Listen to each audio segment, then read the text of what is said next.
Hello friends, आज मैं आपसे बात करने वाला हूँ ब्रो स्प्लिट के बारे में और पुश पुल लेग्स के बारे में। ये हम आज जानेंगे कि इन दोनों के बीच में डिफरेंस क्या है और किस इंसान को कौन सी, अगर बिगिनर है तो उसे कौन सी एक्सरसाइज करनी चाहिए, या वो पुश पुल लेग्स करे या ब्रो स्प्लिट करे। इन दोनों के बीच में डिफरेंस क्या है और कौन से एडवांटेज है इंडिविजुअल टू इंडिविजुअल, किस किस पर ये बेनिफिट करता है और नहीं बेनिफिट करता है, उसके बारे में आज हम जानेंगे। So let's get started.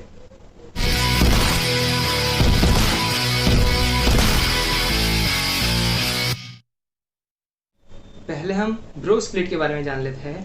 Bro split एक ऐसी एक्सरसाइज है, एक ऐसी मेथड है जिससे आप अच्छे खासे, अगर बिगिनर हो तो अच्छे खासा मसल गेन कर सकते हो, क्योंकि उसके अंदर आपको एक पार्ट को एक ही दिन ट्रेन करना पड़ता है एवरी वीक, यानी हर एक वीक में आपको एक पार्ट को ओनली एक ही दिन ट्रेन करना है, जिससे आपकी मसल ग्रोथ ज़्यादा होगी, क्योंकि आपकी रिकवरी ज़्यादा है, क्योंकि एक वीक में आप एक ही बॉडी पार्ट को ट्रेन कर रहे हैं। उसीलिए ब्रो स्प्लिट की अगर हम बात करें तो ब्रो स्प्लिट में 1 डे 1 बॉडी पार्ट ऐसा कहा जाता है, क्योंकि ब्रो स्प्लिट में अगर आप एक दिन मंडे को चेस्ट लगा ली, ट्यूसडे को बाइसेप लगा ली, ऐसा करते करते आपको सारे बॉडी पार्ट को 1 वीक में डिवाइड कर देना पड़ता है, जिससे आप हर एक बॉडी पार्ट के लिए एक दिन नक्की कर देते हो कि ये दिन ये बॉडी पार्ट को हम ट्रेन करेंगे।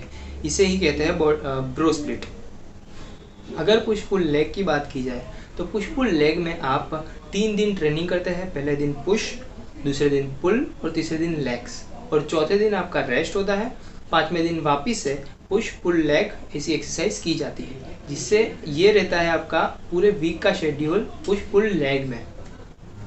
पुश पुल लेग की बात की जाए तो पुश पुल लेग के अंदर फर्स्ट डे आपका होता है पुश एक्सरसाइज का, जिसमें आप कोई भी सर्टेन वेट को, आपके हिसाब से आप वेट ले सकते हो, उस वेट को आप एक पुश कर रहे हो, अपने बॉडी से दूर ले जा रहे हो। वैसी एक्सरसाइजेस जैसे कि है chest press, dumbbell press, tricep extensions, वैसी एक्सरसाइजेस, और कहना चाहे तो फ्लाइज, ऐसी एक्सरसाइजेज जिससे आप कोई वेट को, सर्टेन वेट को अपने से दूर ले जा रहे हैं, उसे कहते हैं पुश एक्सरसाइजेस। और सेकंड डे होता है उसमें पुल एक्सरसाइजेस का। पुल एक्सरसाइजेज जिसे आप वेट अपने बॉडी के डायरेक्शन में ला रहे हैं, जैसे कि bicep curls, double handed bicep curls, barbell curls, same जैसे हैमर कर्ल्स, ऐसी एक्सरसाइजेज जिससे आप कोई वेट को पुल कर रहे हो, उसे पुल एक्सरसाइजेज कहा जाता है। और तीसरा दिन होता है लेग्स का, लेग एक्सरसाइजेस का, जिससे आप अपने लेग्स को भी एक पर्टिकुलर डे में ट्रेन कर सकते हैं।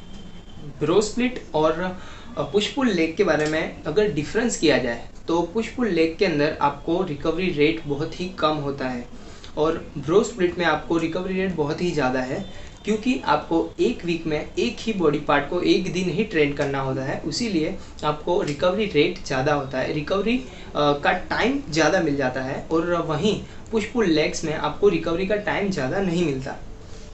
वहीं ब्रो स्प्लिट में आप वज़न, वेट ज़्यादा उठा सकते हैं, ज़्यादा आप इंटेंसिटी से वर्कआउट कर सकते हैं, क्योंकि आपका एक बॉडी पार्ट एक वीक में एक ही बार आ रहा है, जिससे आपको जो मसल रिकवरी रेट है, वो आपका मसल रिकवरी टाइम है, वो भी बढ़ जाता है। उसी वजह से आप ज़्यादा वेट उठा सकते हैं। पर पुश पुल लेग के अंदर आप इतना वेट नहीं उठा सकते, क्योंकि उसमें आपको रिकवरी रेट बहुत कम मिल रहा है।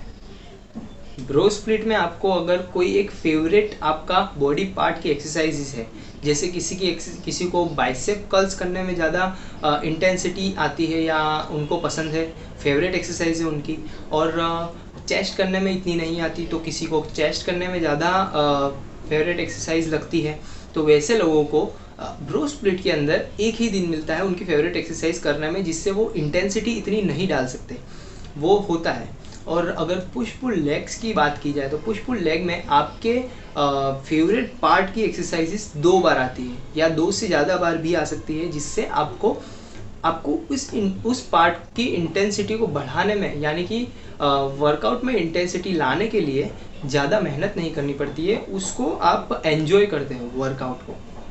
अगर आपको बाइसेप कर्ल्स करना पसंद है तो आप डेली यही सोचोगे कि जिम में जाकर हम सिर्फ बाइसेप कर्ल्स ही करें, उससे आपकी इंटेंसिटी बढ़ जाती है और आप ज़्यादा से ज़्यादा कसरत कर सकते हो।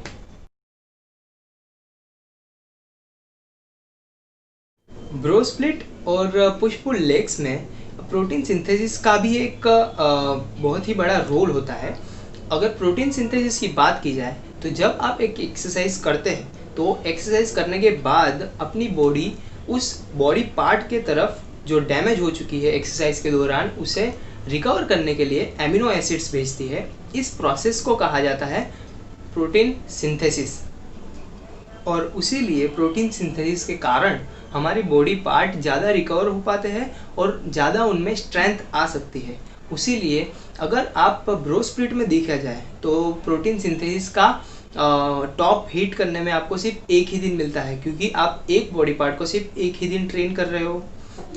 वहीं पुश पुल लेग की बात की जाए तो पुश पुल लेग में आपको एक बॉडी पार्ट को 2 या 2 से ज़्यादा बार हिट करना पड़ता है। उसी वजह से प्रोटीन सिंथेसिस का जो रोल है वो ज़्यादा हो जाता है, क्योंकि एमिनो एसिड डैमेज टिश्यू के पास, डैमेज बॉडी पार्ट के पास ज़्यादा पहुंचते हैं। उसीलिए आपकी मसल ग्रोथ ज़्यादा होती है।